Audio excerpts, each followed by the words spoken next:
నా మనోనేత్రము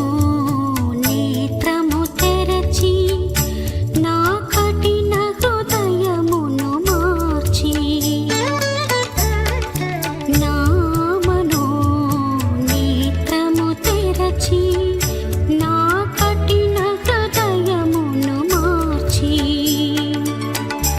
అంధకారములో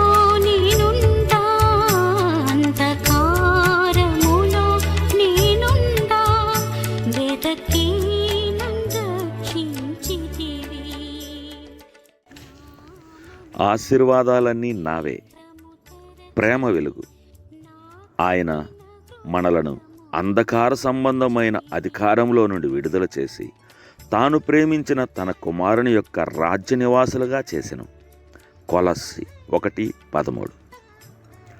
మనం సువార్తను నమ్మిన మరుక్షణమే ఒక బ్రహ్మాండమైన భాగం బదిలీ చేయబడింది. మనల్ని రక్షించే దేవుని అపరిమిత కార్యాన్ని ఎలా తెలుసుకుంటాం? జవాబు మన సొంత పుట్టుకలోనే ఉంది. ఈ లోకంలో పుట్టినప్పుడు మనకెంత తెలుసు?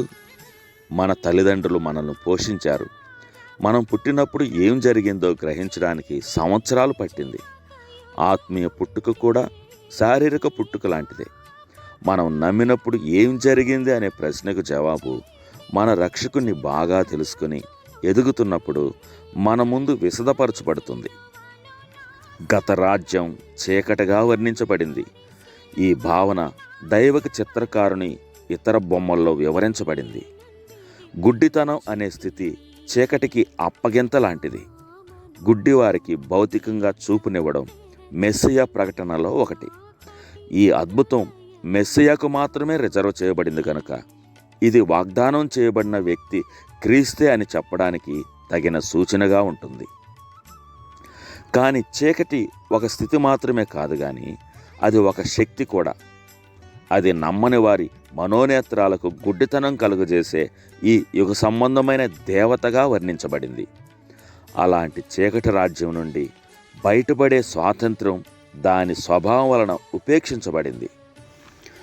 ఆత్మీయ స్థితి స్వభావాన్ని బాగా వివరించిన యోధాభక్తుడు అలాంటి బానిసత్వాన్ని నిరంతర గాఢాంధకారం అని పిలిచాడు.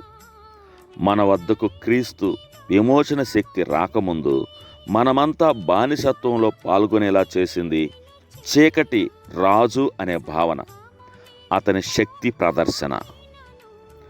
క్రీస్తు బలవంతుని చెరలోకి వెళ్ళిన విమోచకుడు. ఆయన బంధకంలో మగ్గిపోతున్న వారిని స్వతంత్రులుగా చేసి వారిని ఒక రాజ్యం నుండి మరో రాజ్యానికి బదిలీ చేశాడు. మనల్ని పాపం, మరణం, చీకటి బానిసత్వంతో బందీలను చేసిన ఇతర శక్తుల నుండి, అనగా చీకటి నుండి మహిమకరమైన వెలుగుకు, మరణం నుండి నిత్య జీవానికి, అధికారం నుండి స్వాతంత్రానికి, కామము నుండి ప్రేమకు, స్వయం నుండి పరిశుద్ధునిగా, దాసత్వం నుండి కుమారత్వానికి, ద్వేషం నుండి పరిశుద్ధతకు, నరకం నుండి పరలోకానికి, స్వేచ్ఛ ఆహ్వానానికి విశ్వాసంతో స్పందించాం. చీకటి రాజ్యపు ద్వారాలను వెలుగురాజు తెరిచాడు. ఆయన నమ్మిన వారందరినీ విడిపించి తన వెనుక ద్వారాలను మూశాడు. ఆయన మనల్ని తన విందుశాలలోకి నడిపించి ప్రకాశించే తన ప్రేమ జెండాను మన మీద ఉంచాడు. తండ్రి, నన్ను చీకటి ఆధీనం నుండి తప్పించి నీ ప్రేమతో ఆవరించి నీ శక్తిని కనపరిచినందుకు వందనాలు.